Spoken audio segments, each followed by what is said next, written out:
மெம்பர்களும் தனித்தனியாக ஆண்டவருக்காக எதையாவது செஞ்சுட்டு திட்டத்தோடு வாழ்கிறாங்க. அந்த சபை பழகி பெருகுது, நிறைஞ்சி வழியுது. அதே போல் இந்த சபை நிறைஞ்சி வழியுது. அதான் நீ ஸ்ட்ராங் ஆர்டர் பேசிகிட்டே இருக்கிறார். கொஞ்சம் கவனிங்க நல்லா. உங்களை நம்பி பேசுகிறார் ஆண்டவர். எல்லாரும் ஈடுபட்டீங்கன்னா உங்களை ஆசீர்வதிப்பார். முதலாவதுக்காக ஜெபிக்க வேண்டும். நம்முடைய பட்டணத்துக்காக, நம்முடைய மறைமலை நகருக்காக அநேக புள்ளிவரங்களை எடுத்து வச்சு சீராக ஜெபிக்க வேண்டும். இங்கே என்னென்னலாம் மத சம்பந்தமான தடைகள், சமுதாய தடைகள், சுவிசேஷத்துக்கு கலாச்சார தடைகள் என்ன தடை, என்னென்ன கெட்ட பழக்க வழக்கங்கள் மக்களை கட்டுப்படுத்துது, ஏன் ஆண்டுகிட்ட வரமாட்டேங்கிறாங்க அப்படிங்கிற ஒரு புஸ்தகம் ஒன்று போட்டு டெய்லி ஒரு பக்கத்தை திறந்து ஜெபம் பண்ணிங்கன்னா கொஞ்சம் கொஞ்சமாக ஆண்டு கிரியை செய்வார். மாதம் ஒருக்கா கூடி நல்லா உபவாசம் பண்ணி ஜெபம். குடும்ப ஜெபம் சீராக வைக்கணும். குடும்ப ஜெபம் வைக்கலன்னா கூரை இல்லாத வீடுன்றாங்க. நான் சொல்கிறேன் செவர் இல்லாத வீடு. நல்லா ஞாபகம் வச்சுக்கோங்க. இருக்கிற எல்லா சபை மக்களும் குடும்ப ஜெபம் சீராக வைக்க வேண்டும். குடும்பத்தில் உள்ள பிள்ளைகளை பாதுகாத்து இந்த பயங்கரமான கடைசி காலத்தில் இருக்கிற ஏராளமான கொடிய சம்பவங்கள் நடுவில் அவங்க தேவனுக்கு பசுத்தமாய் வாழ்ந்து பாதுகாப்பாய் வாழ்ந்து பரவ வரணும்னா குடும்ப ஜெபம் வைக்க வேண்டும். கல்லிலே சொல்றீங்களா?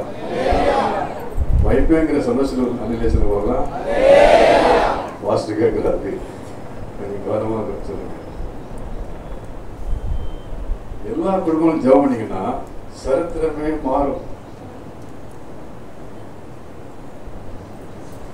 கொரியாவில் அரை மணி நேரம் தனியாக ஜெபம் பண்ணுறாங்க.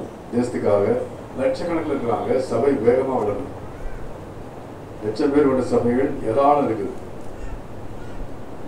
வாலிபர்கள் புறப்பட்டு இஸ்லாமிய நாடுகளுக்கு ரத்த சாட்சி மரணத்துக்காக 1,00,000 பேர் போயிருக்காங்க. அதிசயமான காரியத்தை செய்ய விரும்புகிறார் உங்கள் பட்டணத்திலே, உங்கள் நடுவில். அதனால நீங்கள் தனிப்பட்ட வாழ்க்கையிலே ஜெபத்தை சீராக ஜெபம் பண்ணணும். அரை மணி நேரம் ஜெபம் பண்ணுறது எப்படி? ஒரு 5 நிமிஷம் நல்லா இங்கே ஆராதிச்சிங்க பார்த்தீங்களா? இது ஒரு 5 நிமிஷம் ஆராதிக்கணும்.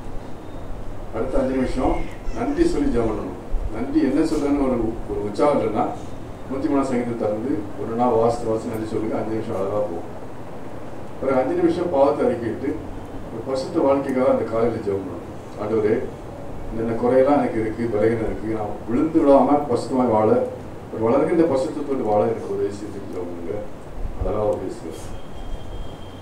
இந்த 10 நிமிஷம் அந்த பட்டணத்துக்காக ஜெபம் பண்ணணும், தேசத்துக்காக ஜெபம் பண்ணணும்.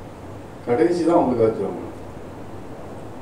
பரவல ஜோதியில் அப்படிதான் போட்டுருக்கு. பரவத்துக்கு பிதாவே இப்படி நாமம் பசுத்தப்படுவதாக. ஆராதனை முடிஞ்ச உடனே இந்த ராஜ்யம் மறைமலையில் உள்ள எல்லா உள்ளங்களையும் வருவதாக. இந்த சித்த பரவல் செய்யப்படுவது போல இங்கே உள்ள டாஸ்க் மாஸ் கல்வி செய்யப்படுவதாக, இந்த கலெக்டர் ஆஃபீஸ் செய்யப்படுவதாக. அதுக்கப்புறம் தான் அண்ணனோட ஆகாரம் நடுவில் தான். முதல்ல நம்ம கொண்டதை கேட்டோம்னா ஜெப தலையிடா போயிடும். முதல் தேவராஜ்யம், அப்புறம் சித்தம், அப்புறம் நமக்கு அதுக்காக. கடைசி 5 நிமிஷம் உங்களுக்காக ஜெபம் பண்ணுங்க. அரை மணி நேரம் அழகாக போயிடும். எங்களுடைய சொல்ல பார்க்கலாம். முதல்ல 5 நிமிஷம் என்ன பண்ணணும்? ஆராதிக்கணும். அப்புறம் 5 நிமிஷம் நன்றி சொல்லி ஜெபம் பண்ணணும். அப்புறம் 5 நிமிஷம் பாவத்தை அறிக்கிட்டு பசுத்த வாழ்க்கையை வருந்தி கேட்க வேண்டும்.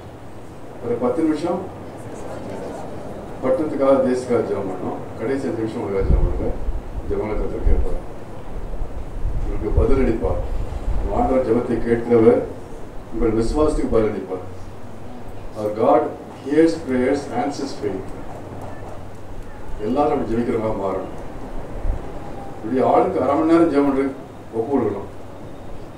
இவ்வளோ பேர் இருக்கீங்க, நீங்கள்லாம் சேர்ந்தீங்கன்னா ஒரு அரை மணி நேரத்துக்கு 3-4 பேர் ஜெபம் பண்ணலாம். நான் பார்த்துட்டேன் என் வாழ்க்கையில். நல்லா சாப்பிட்டு செத்து போகிறாங்க. இல்லாத வியாதியெல்லாம் வந்து இந்த உபவாசம் பண்ணாங்கன்னா அன்றைக்கி ஃபுல் ஹாலிடே ஆகிடுது. இந்த வயிற்றுக்கு ஃபுல்லாக க்ளீன் பண்ணி சரி பெர்ஃபெக்ட் ஆகி உடம்பு நல்லா இருக்குது. டல்லியில் சொன்ன பார்க்குறேன். சரி, முறைச்சிட்டு போவீங்க, போகக்கூடாதீங்க.